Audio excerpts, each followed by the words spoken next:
Well, hello there, people of the world, Stephen Avery freedom fighters, etc.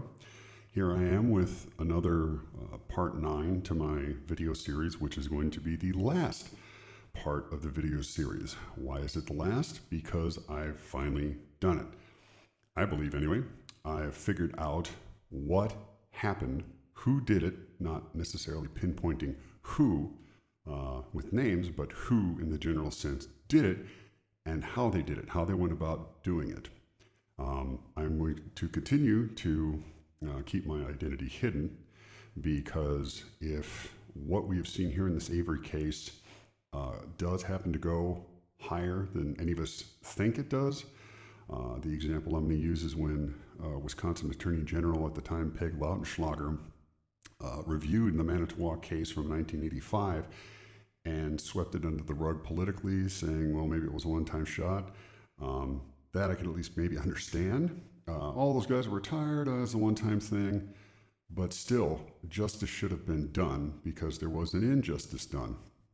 But if it happens to go a lot higher than any of us think, then just like Stephen Avery, any one of us who gives the wrong information and makes the wrong person mad could wind up in jail. And with all the Court of Appeals that you saw with the Avery 1985 case, it's scary to think that you really have no other recourse, especially when one of the 50 most powerful people in the entire nation, because there's 50 attorney generals for every state, that they'd be one to sweep this under the rug for whatever reason. It's kind of scary. So I'll preface with, for those, the reason I'm keeping my identity hidden, one of the main reasons, I'll say John.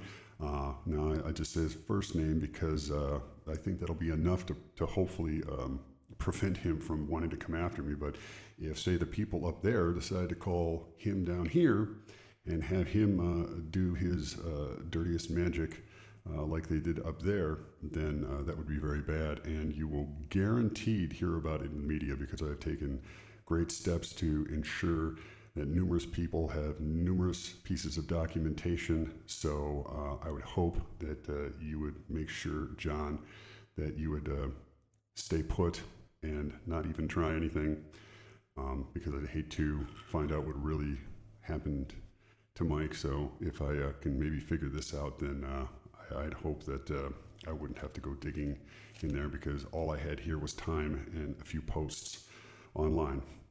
That being said, let me get into why I think I figured it out. As you can tell, this, unlike the first 7, is going to be off the cuff. So I'm just going to record and edit as best I can, but it's going to be basically a free flow thought. So let's start off with what led me to this. What led me to this was when in part 8, I asked the question, who didn't let Jody out on October 31st, 2005? She'd been, from what all this is assuming that everything that I've researched is true, accurate. In August of 2005, she was put in for her 5th DUI into the jail. And apparently she used to be let out for meetings. I don't know if it was weekly, I don't know if it was monthly, but apparently there was one scheduled that day. And somebody called the shot to say she couldn't get out, because even in her interview in HLN for Nancy Grace, which is how this all came about, she said, I still don't know to this day why they didn't let me out. And she had to go through therapy for 4 months because she felt guilty, because if she would have been let out, then she would have been with Stephen, and Stephen and Avery wouldn't have been able to kill Teresa Halbach. So, and thus far as I know, that question has not been answered. And I've even contacted Zellner's team to say, you really need to look into this, because you find your killer, and you'll find your killer because this will start down the path that I think this went, which would mean that if she didn't get let out, maybe it was by accident, but with all that we've seen, it was probably planned, because otherwise Stephen Avery would have had an alibi. He would have had to come, sign in, he would have had time stamps, date stamps. When was her rehab? There's a bunch of questions in the other videos that discuss that. But that right there is what made me go from it not being the cops to it being the cops, which would make the most sense, simply because the cops are the ones who have the most motive. In fact, they're the only ones who have the motive. And if you really think about it, they're the only ones with the means and the knowledge and the ability to do any of this stuff if it was, in fact, some sort of crime and cover-up done by the cops. Now, I'll interject as a caveat to this because, of course, who knows, I may be way off on this, but again, everything points to this. The one thing that points away from the cops doing it is actually a cop. When Colburn calls in the plates, why would you call in the plates if you knew everything that was going on? Now, granted, it could be something as simple as, yeah, we're going to involve Colburn because Colburn's no spring chicken, but he's only a sergeant. Is there a reason for that? Is he not the cream of the crop, let's say? Did he botch it? Did he forget that, oh, I needed to call in this to make it sure it was, and he called the wrong number? So that right there is the one thing that again, makes me think that, well, maybe this wasn't the cops, but with everything I'm about to present from this point forward, is what makes me think that they are involved. So just wanted to interject that so if somebody has that question later on that I at least addressed it. The second thing that led me to the cops was, of course, the aforementioned motive. But there's been a lot of people who have been saying, well, cops wouldn't do that. You'd have to be in really dire straits in order to do something like that. Well, again, I mentioned in the prior videos that these cops were going to have their reputations, which is the lowest on the totem pole. But if you think about it, the insurance isn't going to cover it, then they're going to be personally liable. Well, I found somebody had posted, and they posted it for a different reason, but on page 1, if you can even Google 2003 Manitowoc County Board minutes, and I think it's like 40 pages, but on the bottom paragraph of the first page, it talks about how a state representative was there because he was concerned about the economic hardships that Manitowoc County was going through. Well, if a state legislator is going to say that, the county's probably got some economic hardships. And you'll remember in 2003, that was during the Doyle administration, and not to get political, but this is just fact. In the Doyle administration, when the Walker administration took over, they always talked about the $3.2 billion budget deficit. Well, on April 15th, when this meeting took place, the state had just passed their biennial budget, which means it's a 2-year budget.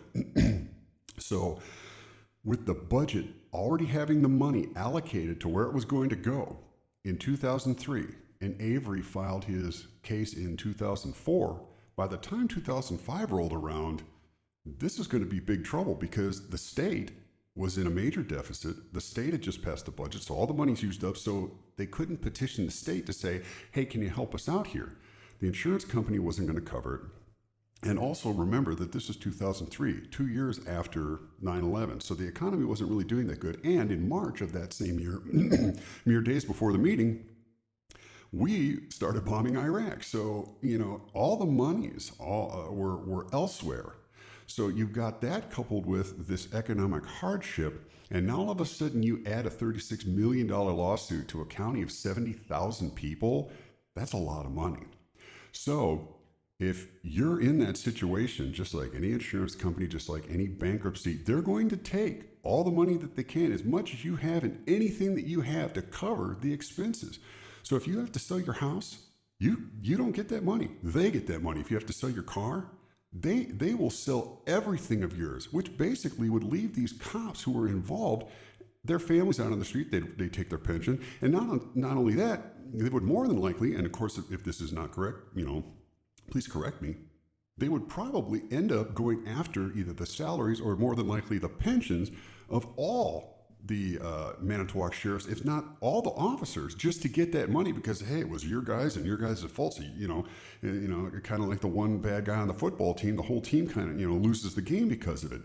So this was some serious money. And this is some serious life-altering, events done because of the actions of these few police officers. So when people say there's not motive there, that is the ultimate motive.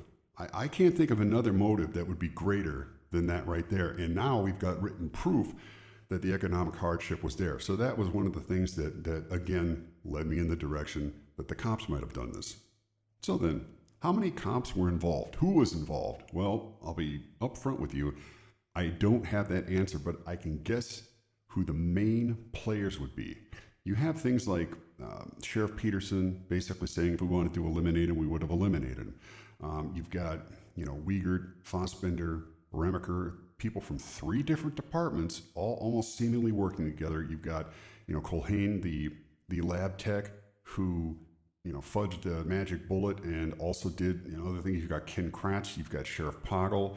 Are these people, just really have it out for Avery and are blind, or are they, just basically trying to make this happen, or do they know? I don't know the answer to that, but what I think I know the answer to is how this played out. Who did what? I'm not sure, but again, I have some fairly decent guesses. So to start off with, who would be the person in order for you to commit this crime?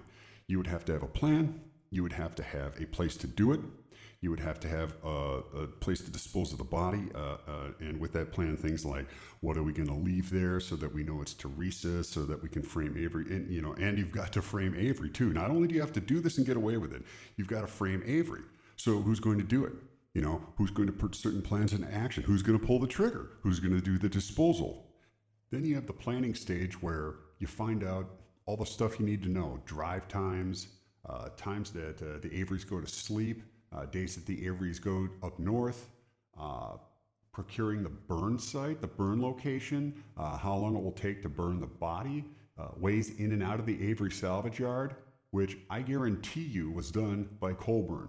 Colburn admitted on the stand that he was a customer of the Averys because he said he had numerous cars, that old cars that he liked to fix up. Now, to me, this sounds like Jared Fogle shopping at Toys R Us.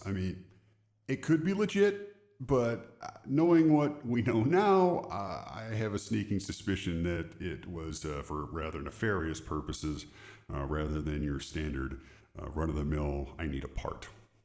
Okay, so my question with that is, how long was Colburn a customer? Was it for years, or was it recently, like say the magic year or so before Teresa's disappearance, when the lawsuit was first introduced to when Teresa finally disappeared? Has anyone answered that question? I'd be surprised if he was still shopping there, but one never knows. It would stand to reason that not only would you want to maybe give your boss, the undersheriff, who also has a family salvage yard, your business, but why would you give the business to the family that the sheriff's department all but banished? Remember, in November, I believe it was 5th interview, Stephen Avery had mentioned that as soon as all this went down, when abandoned cars and everything would go on the road, they'd call everybody else except the Averys. He said even if it was down the road, they'd usually find somebody else. So I'm curious as to why he would use the Avery salvage yard instead of using the undersheriff's family salvage yard. Was it close to Colburn's house? If so, that's kind of another reason to suspect that Colburn was the 00 negative apparent in the espionage to make sure that they knew everything they could about the Averys. Why on earth would you shop there, all right, when you're the one who didn't forward the call about Gregory Allen from the Manitowoc Police Department being the actual perpetrator of the crime, to allow Stephen Avery to be released 8 years before he was actually released, which in that case probably wouldn't have resulted in this lawsuit? That makes no sense to me. That's basically like going to the scene of the crime that you helped further. The whole scenario was just weird. Aside from guilt, there was really no reason for Colburn to be there, all right, to use the Avery salvage yard. But I'll bet if you look into it, he'll have been a 1-year window customer. I wonder why that is. From what I know of the case, I'm willing to bet as much money as I got in my wallet right now, which probably isn't a lot, but I'm willing to bet it all that if you really look into it and start going back into the receipts, that Colburn will have maybe once or twice here, but really probably started becoming a customer within that year that the lawsuit was finally filed to Teresa Halbach's disappearance. And again, if he still used it, well, if he's still using it, then maybe that's a completely bogus argument that I'm making, but again, I doubt it. So back to the planning. Say everything falls apart. Who's going to take the fall if things get hairy? So thinking about that, I thought, well, who is the person with probably some of the most responsibility, and who is the person who, if it came to it, would be willing to fall on the sword? Well, the first person who came to mind was Gene Kusche. Gene Kusche was second or third up top at the time of this happening. Okay, so basically anything that needed to be done, he could have done. And if he gave an order, almost everybody except for the sheriff and maybe the district attorney would have followed that order. He also has a relative, he's also a relative supposedly of George Zipperer, so I want to state that first, but he also supposedly is a relative of, I believe the name is Derek Burns or Bruns, I think it's Bruns, but supposedly Derek Bruns was the one who lost the tail that day of Gregory Allen the day that Penny Bernstein was assaulted.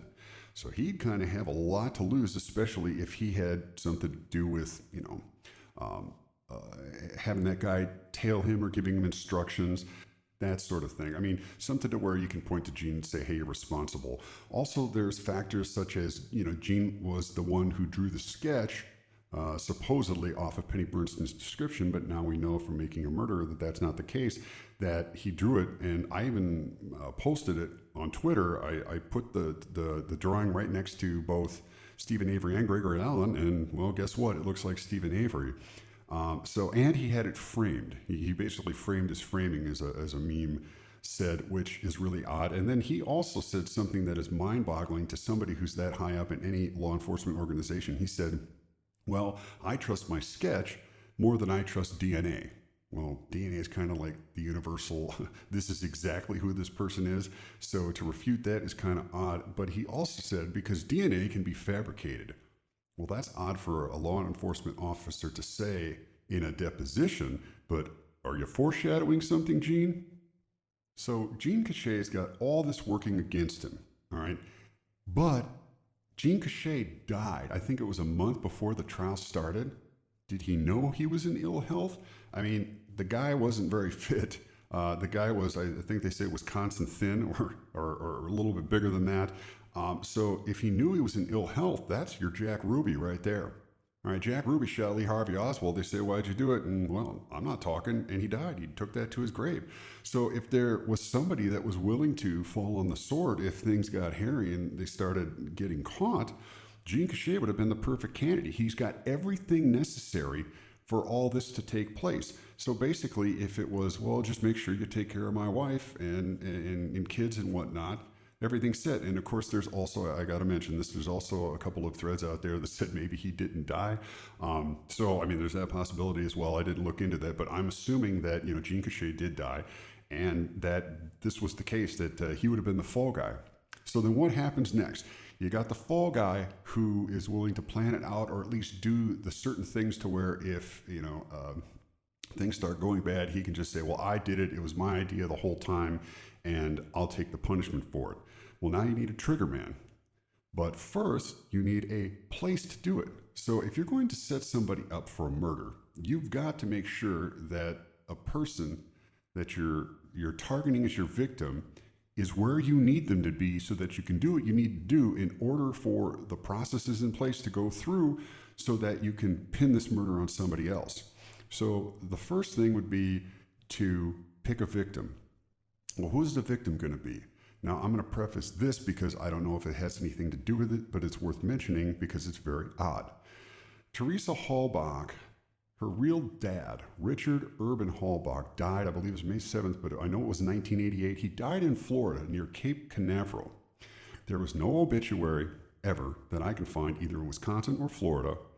There is also, now granted this was 1988, so this is before the internet, but you'd think that somebody would have dug into news reports or something of that, like maybe, a Wisconsin man tragically dies in accident, or Wisconsin man drowns on a boating trip, which would be kind of would be kind of suspicious, or a man, Wisconsin man dies in a botched robbery. So something. But there's no reports, and also there's no cause of death listed. Well, apparently in the state of Florida, I looked this up personally, in the state of Florida, if you want to get a death certificate with cause of death attached, it cannot be done except for by family members if it's an attorney dealing with an estate. So say something happens and the insurance will pay out X. That's it. That's the only way you can find out what happened to him. And then 2 years later, Teresa's mom ends up marrying his brother. And I do believe that's where Michael and whatever his other brother's name is from. So Teresa and Michael are actually cousins, but no one has ever talked about what happened there. So does this tie into it somehow? Did Richard Halbach know something? Did Teresa find out and that was just an extra reason, a double hit, so that, hey, we get rid of two birds with one stone. We get rid of somebody who, knows something about her father's death, or, what was it? And some people theorize this is really the case, which I don't think so, because I have at best, it might be, again, two birds with one stone. would be Teresa stumbled on, a pot field or a meth lab or something that the cops were involved in, so that they had her executed for that too. Again, worth noting because every idea is worth something, just in case to mention. So, but the question would be, why Teresa Halbach? Well, again, in everything that I say here, imagine I'm saying it as a writer, because I stated before that if thinking weird, evil thoughts was a crime, then Stephen King and Wes Craven would have a sentence of 1,000,000 years. Plus, like I said, these ideas that writers get, they come from somewhere. Remember the movie Her Alibi with Tom Selleck and Paulina Porsakova, that Romanian model from the 80s. The character, he plays a writer, and he meets his writer friends in court because they're sitting in courtrooms trying to get ideas for new stories. So truth is stranger than fiction. So why Teresa? Well, if you think about it, if you have, I guess, some sort of conscience, Teresa was a young woman. So you've got the sympathy factor there. Oh, this woman had her whole life ahead of her.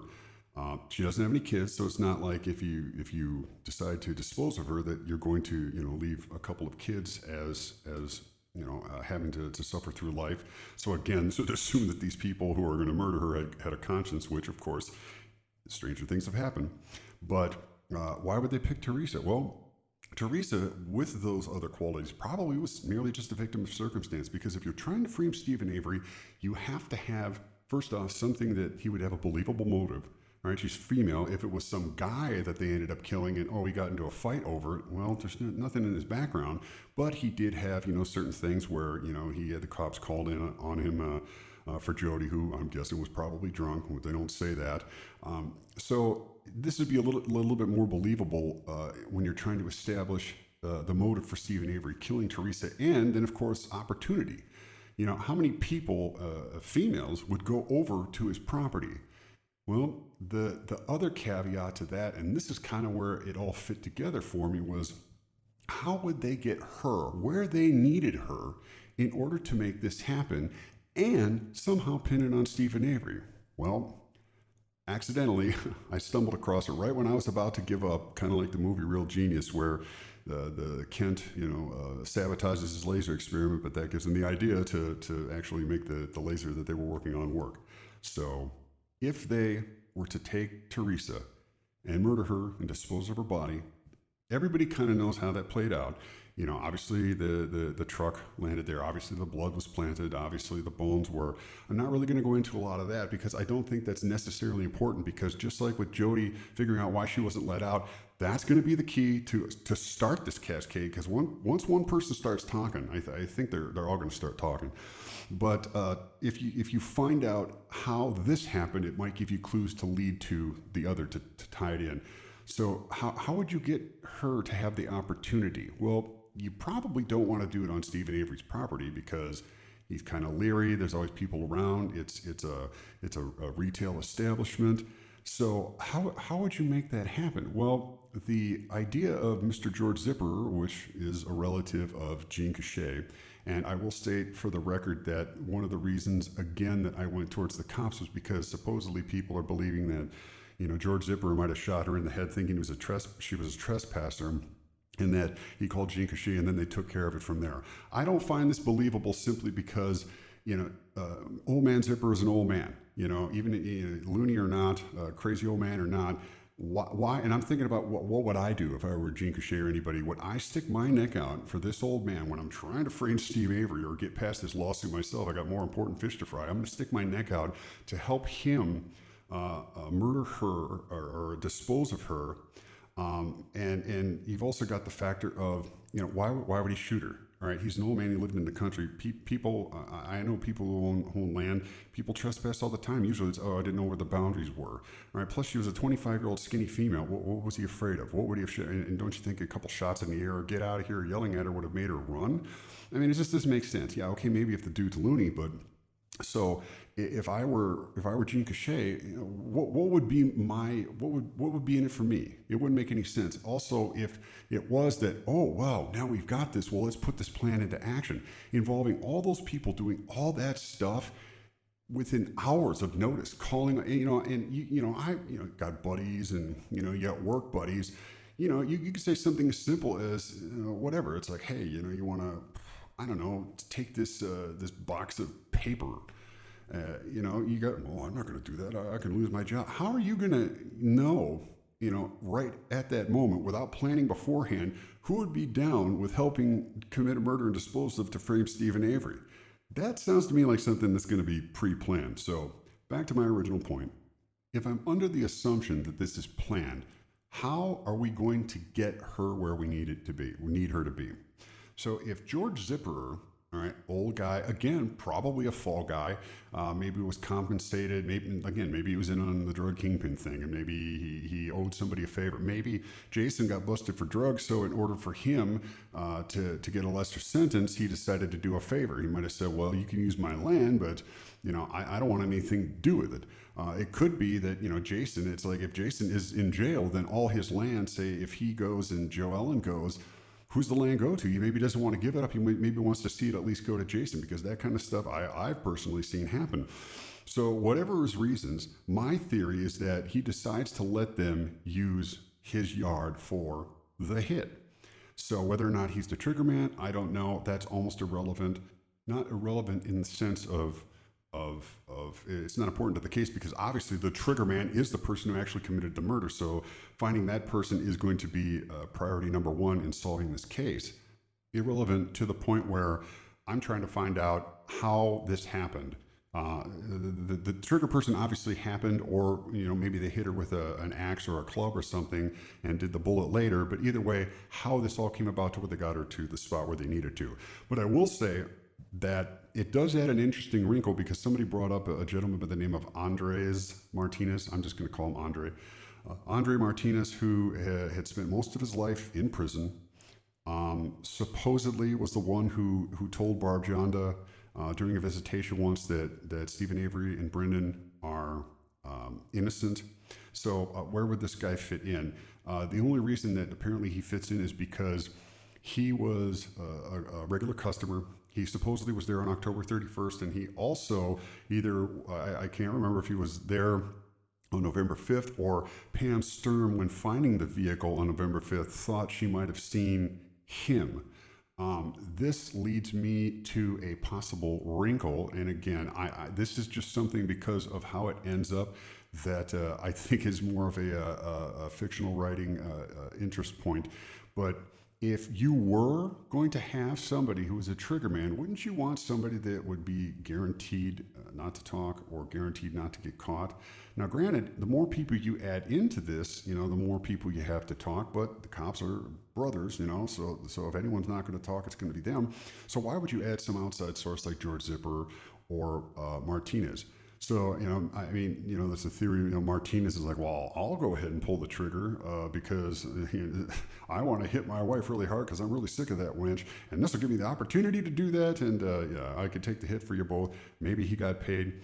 I don't know. But if he is the trigger person, wouldn't it be perfect if he then got deported to Cuba? Well, how would that be? Because, and I was actually talking to someone from Russia about this yesterday, and apparently this is the case. If you get convicted of a felony, you're out. So instead of serving your sentence here, they deport you. Well, wow, what a great get out of jail free card. So if the cops who know the law knew this, and they're the ones that are in charge of the investigation, if you know that somebody's going to be a hitman, all right, you arrest them, botch the arrest, they get a free trip to Cuba. Cuba doesn't have any extradition treaties, so there's no way to bring this person back, not like they'd ever come back. So not only do you have somebody not talking, you've got your problem gone away from you, and because he did the attack on his girlfriend with the hatchet, he served 2 years of 60, got out because of double jeopardy from the Fifth Amendment of the U.S. Constitution. He cannot be tried for the same crime again. So I tell you, if this were me planning this and I had that option that I knew of, I certainly would exploit it. So then, okay, what would be the significance of Andre sitting there, and what would be the significance of how does it correlate, you know, him hitting his girlfriend and the dog and kids and whatever with a hatchet? Well, actually, it's kind of perfect, because if it is a setup, all right, and you're the guy who has to make sure that all this has gone down, if your cue is to make sure that Pam Stern has that vehicle there to take every bit of evidence that it ever happened at Zipperer's off of Zipperer, and on to the Averys. You make sure that that happens. Now that's your cue. You now go commit a completely different crime to which you know you're going to get free from. Oh yeah, you still got to do 2 years. He spent most of his life in prison. What's 2 years, especially if the compensation is right, and he gets to go back to Cuba, free, scot-free. So he goes, and maybe he was really mad at his girlfriend. Thought, this is great. I get to kill 2 birds with 1 stone. I get to beat the hell out of her because I'm mad at her, and go to jail. Yeah, it's odd, but again, stranger things have happened. So if you add that to the equation, it to me becomes very relevant. Now again, it doesn't matter who the trigger man is. That could be a complete garbage fabrication. But again, it does add an interesting wrinkle. And if I had that option and knew it, you bet I'd be taking that.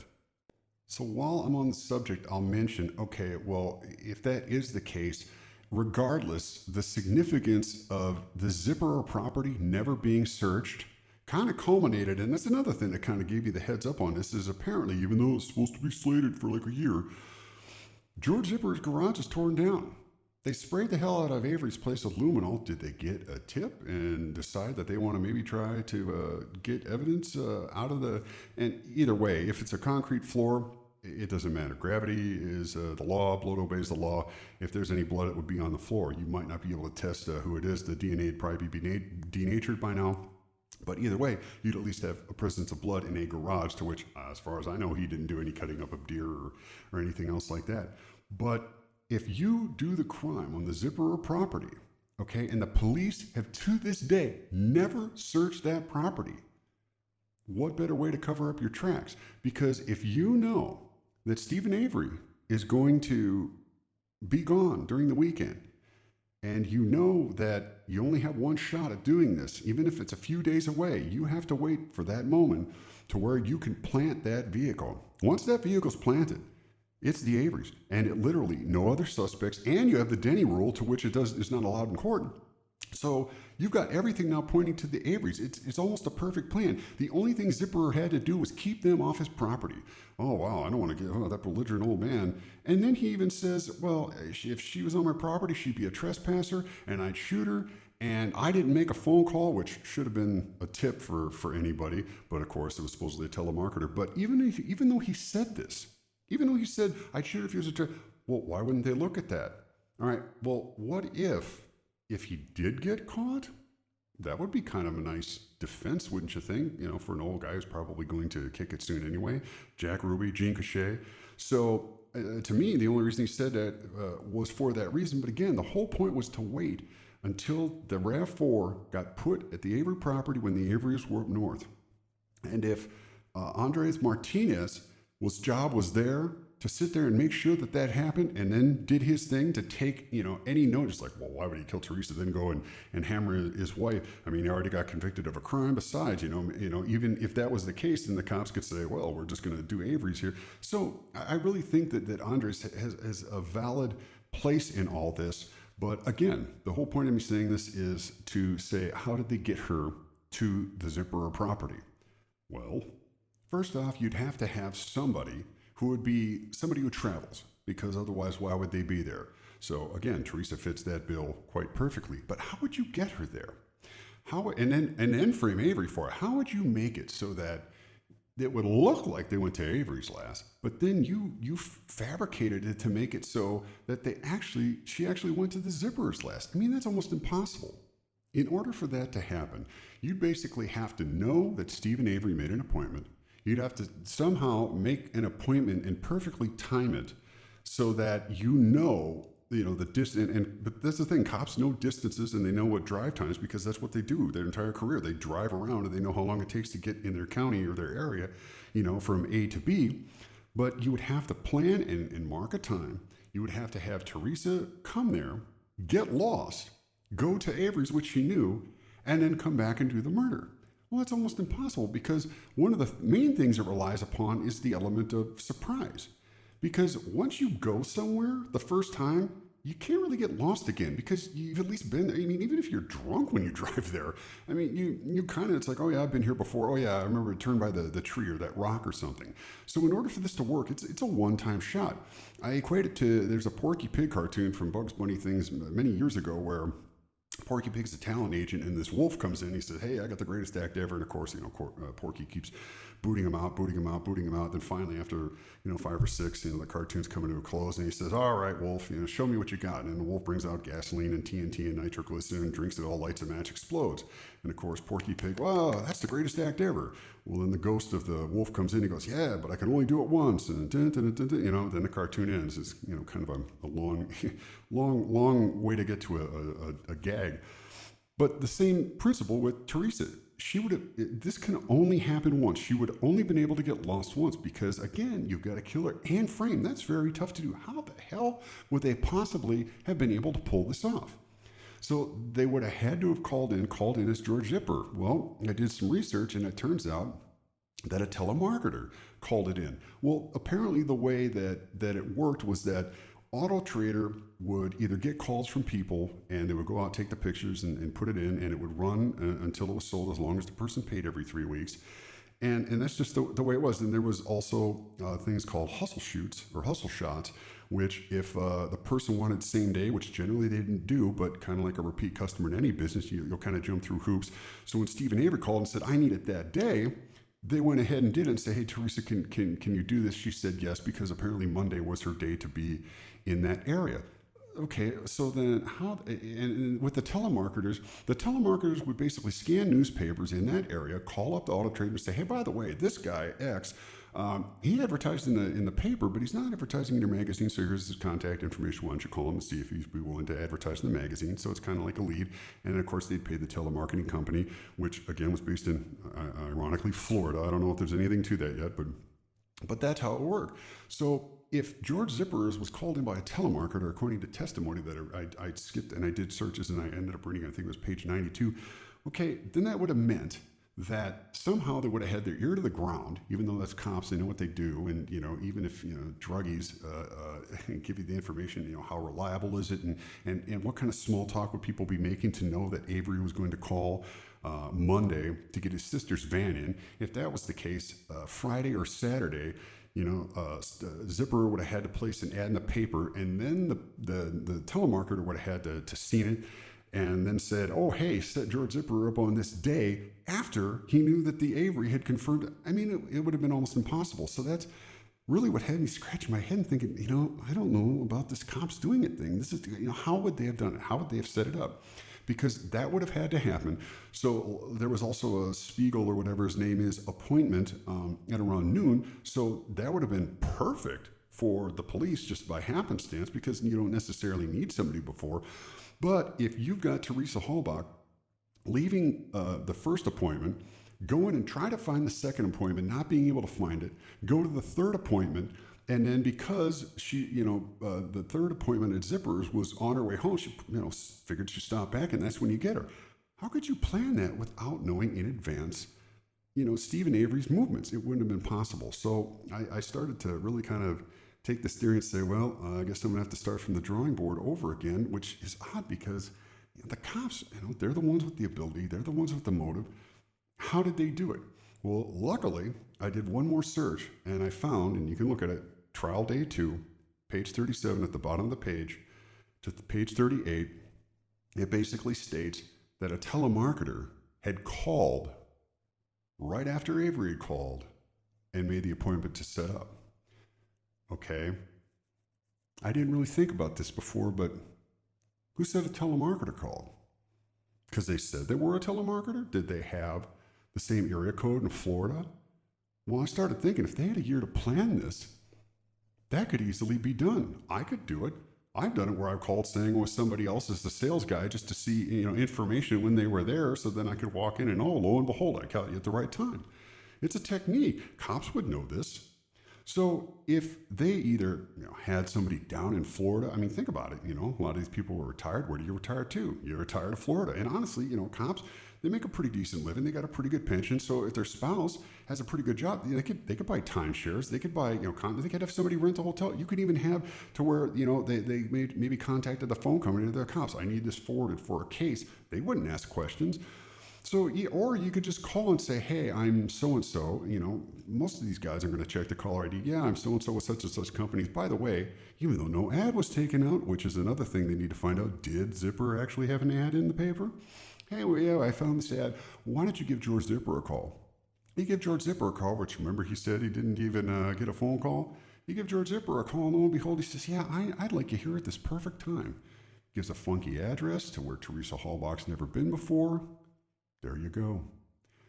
This was the thing that made me go, I got it. I've cracked the case. I've done it. I've actually taken the cops and figured out how they did what they did. Because now you've got the ability to kill Teresa, which leads to the ability to burn the bones, which leads to the ability to plant the bones, which leads to the ability to plant the car, which leads to the ability to do everything that you need to do. Now, where does the Mike Halbach and his strange activity and strange mannerisms, and talking about her in the past tense, and her ex Ryan Hilligus with the deleting of the emails? I don't know. That's not my concern. My only concern was to find a way to prove that they had the ability to do this, and more than likely did do this. So now all that other stuff, that's for Zellner's team. So if you take this into consideration and figure out, okay, this is what they did and how they did it, you start by asking who didn't let Jody out, and you're going to start finding so-and-so talked to so-and-so, and so-and-so did this and did this and did this. Yes, we made the appointments. Look at the phone records, find out who called who, and you're probably going to find out that they tapped Avery's phone, because you don't need a wiretap warrant for something illegal. They found out that he was doing a hustle shot that day, and they figure, wow, this is perfect. This is what we planned. It's go time.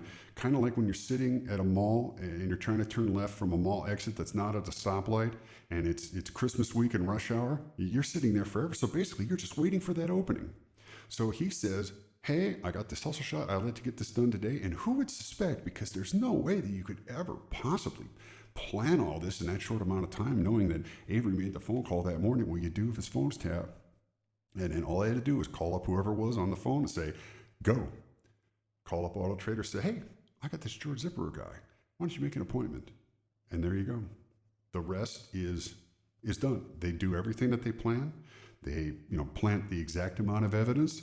The skull with the skull fragment with the bullet hole in it, which, as far as I know, only was testified expert testimony once with a 22. But regardless, you have the tooth, which is split in half, so no DNA in the middle in the dentine, but the tooth is there for dental identification purposes. You've got the tibia, which has a little bit of DNA for tissue identification purposes, but it also has a rivet from her genes. If there was ever an evidentiary compilation that would prove that somebody was there with the absolute minimum amount of evidence, that was it. Granted, it almost came back to bite them for two reasons. One, if you look at Making a Murder, right before Brendan Dassey had his wonderful testimony, his course testimony, they're asking these barflies, these bar patrons, these salt of the earth, what the hell would they know? They're asking what they think about Stephen Avery, and they say, well, he's innocent. He's innocent. I think he's innocent.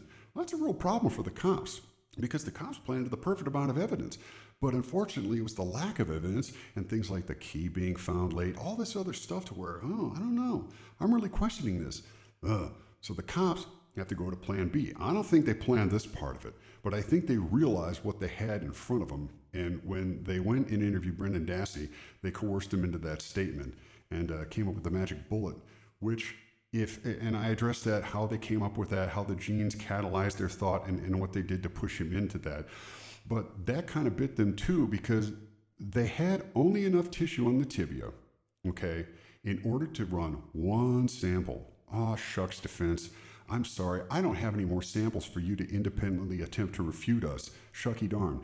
Which there's, again, from before, this thing called PCR, polymerase chain reaction, which basically is, as far as I know, is what they used in the OJ case. Basically, you can take one small sample and make millions of copies of it. So why didn't they do that? Why didn't a state-level technician do this on the most important case of her life? Well, there's only one reason you do that, which, again, does this go to, all right, she kind of wanted to help the cops just because they were brothers? Was she in on? I mean, how far does this go? But the point is that they didn't have enough DNA to take from that tissue, so they had to fudge it. They basically kind of like, well, I need to put gum in my mouth. And well, the only one that's it's either under the desk or on your shoe. So that's what you pop in your mouth because that's what you have at the time. Well, obviously that's contaminated. So was the sample. So they took what they had contaminated, put it on the magic bullet that was miraculously found after Brendan Dassey's testimony, even though nothing else corroborated to it, and bam. Well, it should have been inconclusive, but guess what? It was admissible and the jury bought it. So you've got that. And then, like I mentioned before, the Denny rule, the Denny clause, it basically forbade the defense from pointing to anybody else. And the only people they could point to was the cops. Well, just like Dean Strang says, no sane lawyer wants to say that the cops framed your client. No sane lawyer. But yet, they were the ones that did it. So hiding behind their shadow of, oh, we're hardworking men and women, we could have never done this even though it happened before, and the jury bought it.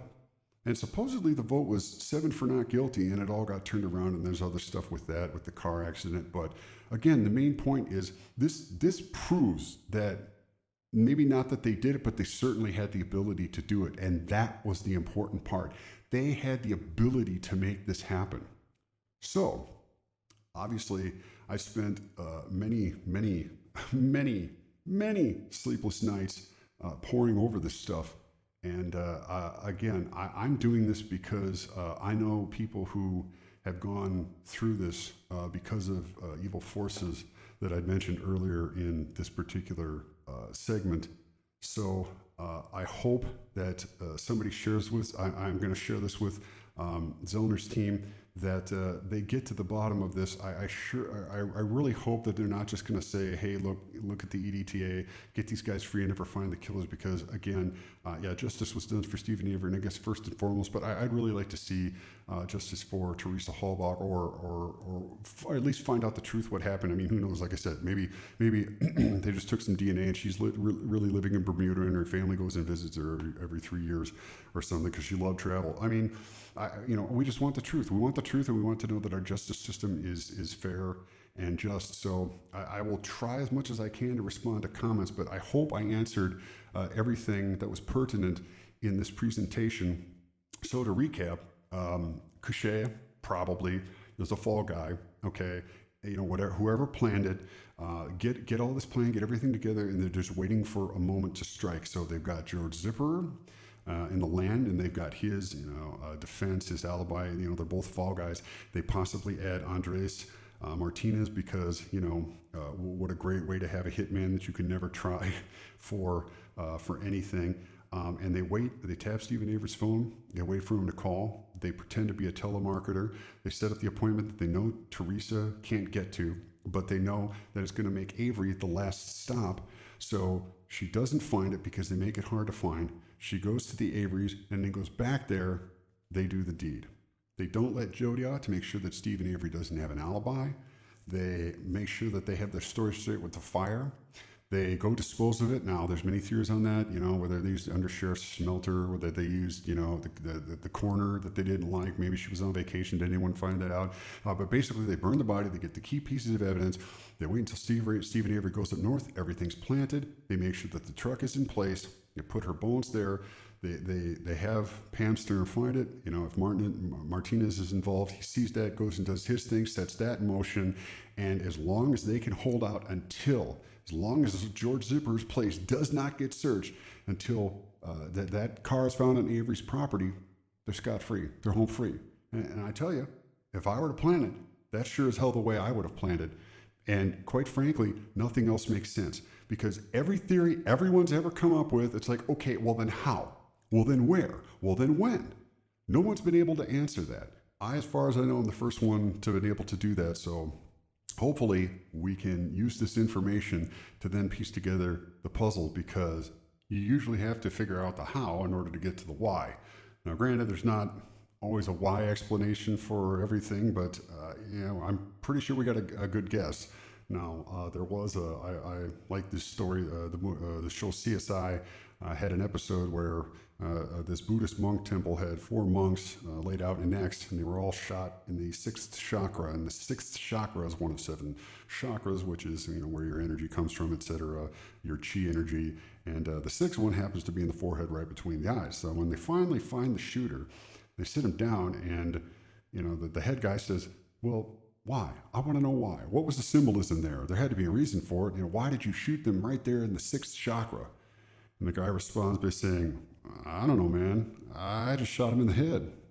But I don't know if we'll ever be able to find that out. But hopefully, again, we get these boys out of there, send these boys home, and chalk one up for the good guys and for the American justice system. So please share this as much as you can. This information needs to get out there. I unfortunately need to go and relive my old life and keep putting a roof over my head, because as much as I like ramen, it's getting old. So if you got any questions or comments, please leave them below. I will try to get another version up of this that's a little bit more concise, but I just wanted to make sure I got it out there so we can solve this as quickly as possible. I won't ask you to subscribe, because after this is done, I really have no further use, I think, for this channel, but who knows, I might keep it around. And when this is all finally done, if arrests start being made for the people who did it, I'll finally get to tell you guys my real identity. I'd really actually rather enjoy doing that. So thank you for all of you who have been helping on my channel. Thank you all you have been helping with emails and information. Honestly, I really couldn't have done it without you. This is a great team effort,